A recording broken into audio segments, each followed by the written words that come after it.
Bonjour à tous, c'est Gilles Mansillon, je vous salue aujourd'hui. On se rapproche on est dans ce portail du 9-9, qui est un portail de complétion. Le 9 est vraiment le signe de la complétion. 9-9 2019 aujourd'hui. Le 9, on est vraiment à la fin d'un cycle. J'ai dû refaire cette vidéo parce que j'ai parlé de choses que j'aurais peut-être pas dû parler. Alors je me suis dit, oh là, je vais la refaire parce que c'est vrai que c'était pas une bonne idée.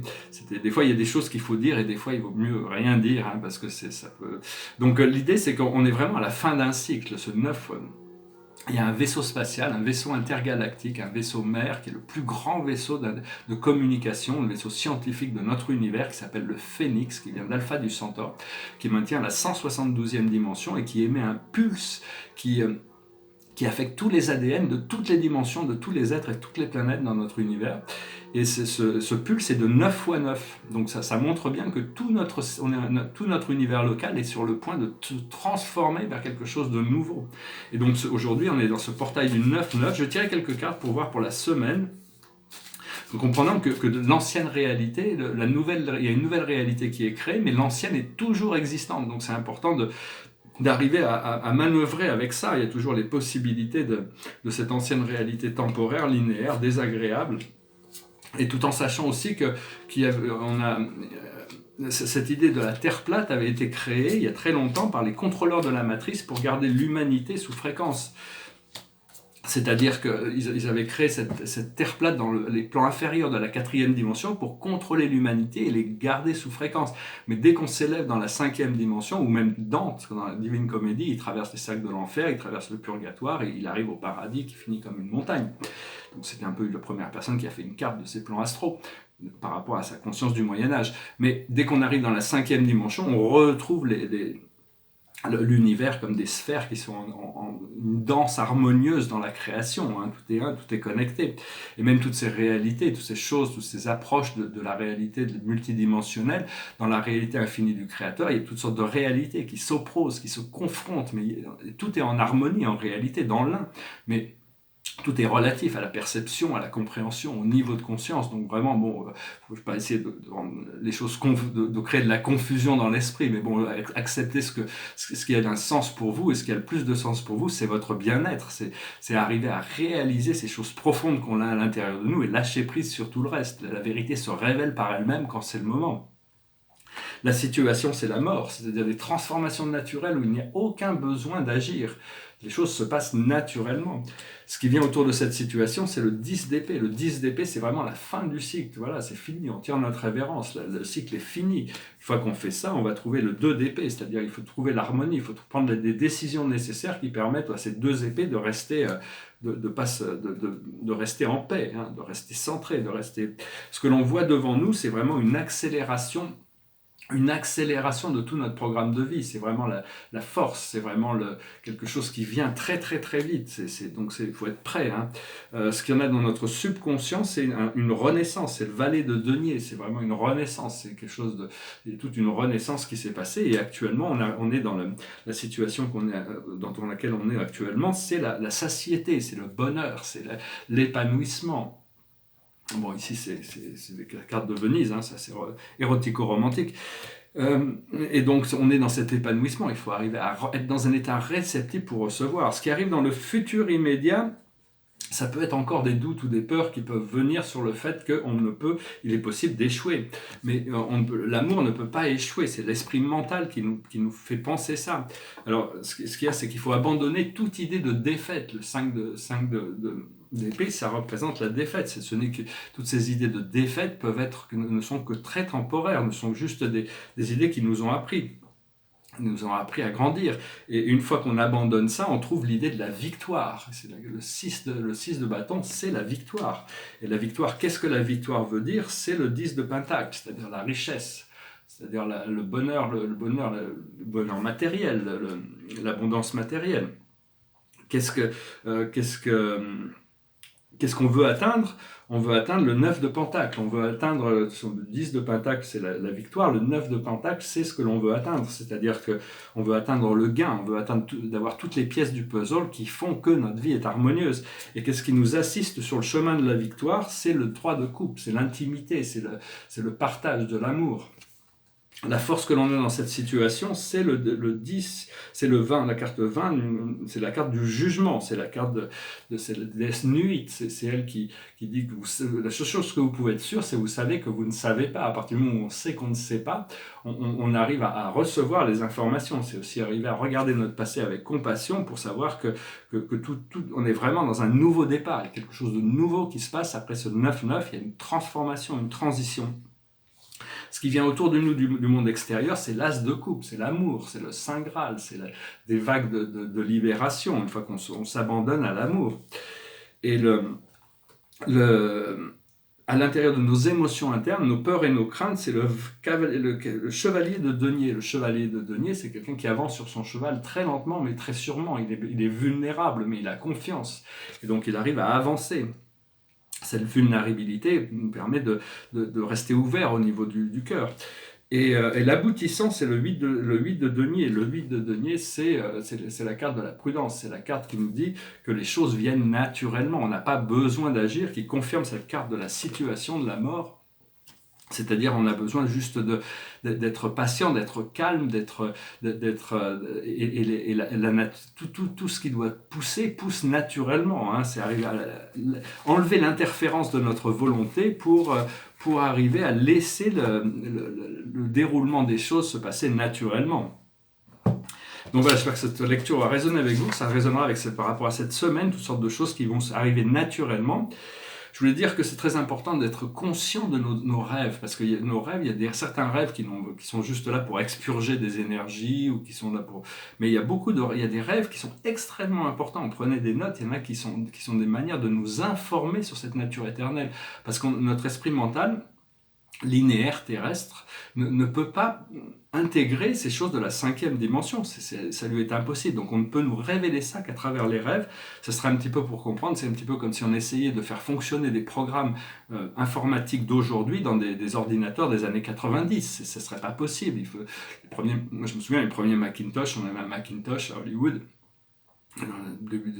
fin des années 80, ils pouvaient juste écrire des lettres, faire des calculs et faire des petits dessins. Maintenant, on arrive à faire il y a toutes sortes de choses qui se passent à travers les internet. Donc c'est vraiment, il faut prendre le temps, il faut être patient pour que notre esprit mental notre cerveau puisse se réintégrer, se connecter à cette nature originale.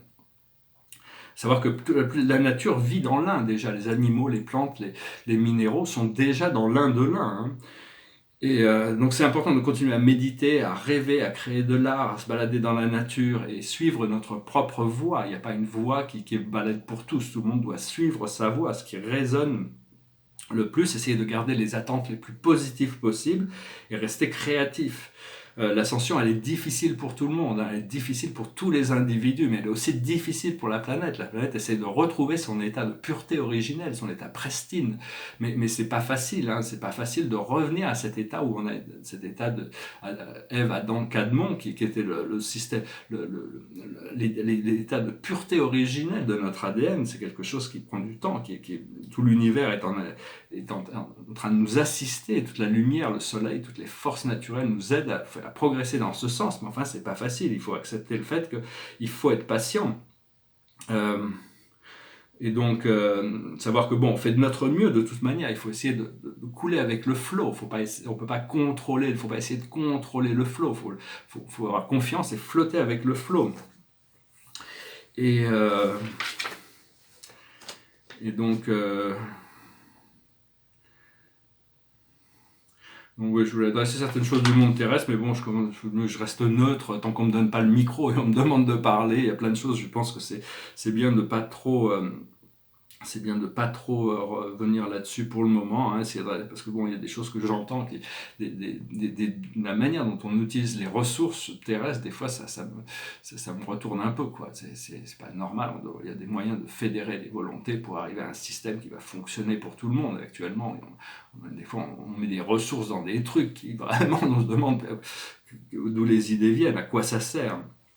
Et donc Oui, et puis bon, hein, ça a été annoncé que bientôt on sera dans un monde sans publicité. Parce que dans la publicité, c'est quelque chose, c'est beaucoup plus négatif que tout ce qu'on pense. Il y a des images qui sont intercalées dans les frames, des images et des sons qui sont subliminaux, où ils mettent ça, ils utilisent tous les moyens possibles qui sont extrêmement négatifs, qui nous forcent à consommer des choses qui sont négatives pour nous. Donc j'ai tendance, dès que je vois une publicité, s'il y a une télé, je change de chaîne ou j'éteins le son.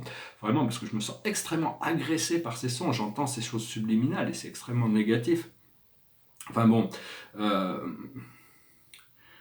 bon, il faut pas avoir peur aussi du jugement. Il y a un jugement qui se prépare, une sorte d'épuration grandiose sur toute la planète, mais il faut pas avoir peur de ce jugement. Hein. C'est juste que les conseils karmiques sont en réalité là, sont bienveillants et pour assister toutes les âmes dans leur évolution. Et entre chaque vie, on doit faire face à ces conseils karmiques qui sont là pour nous aider à équilibrer les énergies, pour balancer le karma, pour devenir maître de nos énergies. Et ceux qui ont choisi des rôles sombres, qui ont fait beaucoup de mal dans leur vie, dès qu'ils arrivent devant ces conseils karmiques, ils sont pleins de regrets, ils sont pleins de... Ils comprennent que c'était pas une bonne idée de participer à ce niveau-là, mais bon, ils avaient choisi ces rôles. Il n'y a pas besoin d'avoir tort ou raison, c'est de là-haut où on sait ce qui est juste et ce qui ne l'est pas. C'est très difficile ici-bas, donc il faut garder l'esprit. C'est pas la peine d'avoir toujours besoin d'avoir raison sur les choses. Même des fois, on peut penser avoir raison et en réalité, on a tort parce qu'on peut créer, même si on arrive avec quelque chose qui est très juste et très, très sage, on peut créer plus de mal que de bien en apportant une information trop tôt dans le programme. Actuellement, les femmes sont les gardiens de l'amour et les hommes sont les gardiens de la lumière, du pouvoir. Mais ça fonctionne pas. Il faut que l'homme revienne à cette possession de l'amour et qu'on donne la lumière, le pouvoir à la femme. Et l'équilibre va se retrouver. Hein. À savoir que le monde va être tourné à l'envers et l'intérieur va être mis à l'extérieur. Il faut que tout le monde comprenne les causes et les effets de leurs actions. Et donc voilà. Hein, parce que l'opportunité est donnée à tous pour progresser vers l'ascension. Il n'y a qu'une seule vie et on est tous un. Tous ces gens qui font des choses, qu'ils soient bien ou mal, sont des extensions de nous-mêmes. Et donc, mais tous ceux qui travaillent pour cette vision d'un paradis pour tous, d'une vision, sont reconnus par la loi cosmique, hein, sont reconnus par l'univers. Et nos intentions sont très puissantes. Et donc, il faut garder ces intentions pures, c'est le plus possible, nos pensées claires et clarifier notre corps physique pour s'aligner avec les lois cosmiques que l'on ne connaît pas. La loi cosmique, essentiellement, c'est la loi de l'harmonie entre le sombre et la lumière, c'est arriver à pardonner. Parce que les énergies sont toujours en activité, donc il y a toujours, même si on arrive à un état d'harmonie, il y a forcément une énergie qui vient pour contredire ou opposer ça, et donc il faut ramener constamment cet état d'harmonie jusqu'au moment où le centre est suffisamment puissant pour réharmoniser, se mettre naturellement en état d'harmonie avec tous les états. Savoir que la loi est la même pour tous, mais selon les dimensions, selon les planètes, il y a différentes directives, si je cherchais le mot, différentes directives sur la manière dont les choses doivent être gérées. Donc il faut vraiment essayer de rester bien conscient sur les choses, être bien présent dans le présent, sans savoir que bon, il n'y a pas de passé, présent, futur, c'est juste c'est le moment, c'est être présent dans l'énergie. Il n'y a que la conscience qui existe en réalité, tout le reste est une fabrication de l'esprit pour arriver à permettre l'évolution de l'univers. Je ne fais que présenter une perspective dans le maintenant, de ma perspective actuelle. Je ne cherche pas à dire que ma perspective, on a tous, toutes les dimensions, tous les êtres ont raison par rapport à ce qu'elles sont en train d'expérimenter, aussi même les êtres qui sont des choses négatives, ils vont devoir faire face, mais par rapport à leur niveau de conscience, ils sont dans ce qu'ils pensent être bien pour eux. Donc il ne doit pas y avoir de jugement, tout sert à l'évolution de l'univers. Donc voilà, hein, je voulais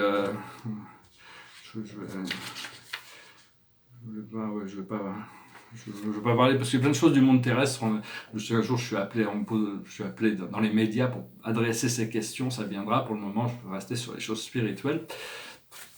Alors, je vais tirer quelques cartes, voir pour la guidance pour un petit peu la journée avec ces cartes de mon amie Sandra. C'est des cartes assez simples. La plus haute sagesse, c'est la confiance. Ce que l'on doit comprendre, c'est les transformations.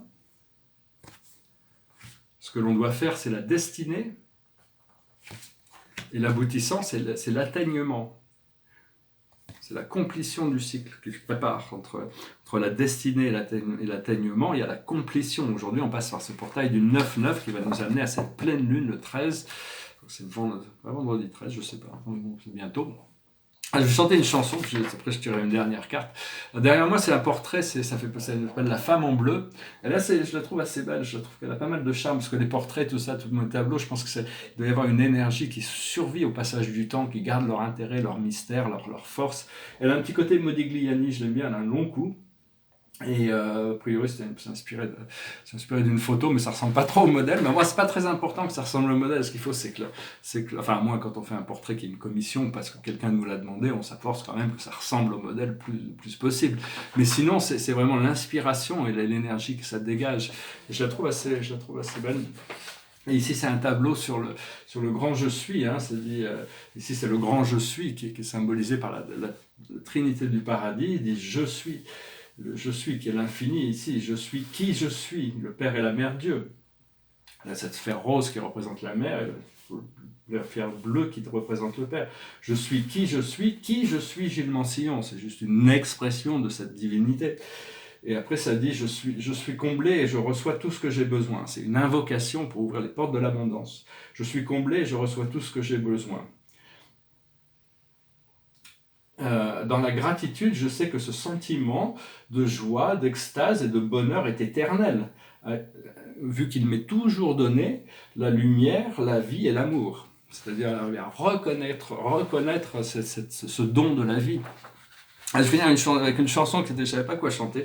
Finalement, je décidais de chanter celle-là. C'est une chanson qui était inspirée d'un film. C'était un film très noir, sur l'humour noir. Ça s'appelait Le Bonheur, mais c'est extrêmement sombre et c'est très bizarre ce film. Moi, j'aimais bien quand j'étais ado. J'aimais bien ce film. Et puis là, c'est l'histoire de quelqu'un qui court après le bonheur. C'est-à-dire, c'est une chanson il ne faut pas courir après le bonheur. Il faut créer son bonheur à l'intérieur, indépendamment des circonstances extérieures. Ça nous permet de rester dans ce bonheur. Parce que si on court après le bonheur, si on a besoin des autres pour être heureux, bon, des fois, ça nous fait du bien quand même de pouvoir refléter un petit peu ce bonheur, mais il faut choisir le bonheur comme une condition première, hein. C'est assez épicurien comme valeur. Enfin, là, ça s'appelle happiness. It goes like this. Seems the things I wanted in my life I've never had, so it's no surprise that living only leaves me sad. Happiness, where are you? I've searched so long for you. Happiness, what are you? I haven't got a clue. Happiness, why do you have to stay so far away from me? When I'm in despair and life has turned into a mess, I know that I don't dare to end my search for happiness. Happiness, where are you? I've searched so long for you. Happiness, what are you? I haven't got a clue. Happiness, why do you have to stay so far away from me? Happiness, sometimes I see you from afar. When I run to catch you though, that is not where you are. Happiness, sometimes I think I see you from afar. When I run to catch you though, that is not where you are. Happiness, you know I'll get a hold of you someday. Till I do, I know I'll keep on searching every day. Happiness, where are you? I've searched so long for you. Happiness, where are you? I haven't got a clue. Happiness, why do you have to stay so far away from me? Gonna find it, gonna find it, gonna find my happiness. Gonna find it, gonna find it, gonna find my happiness. Gonna find it, gonna find it, gonna find my happiness.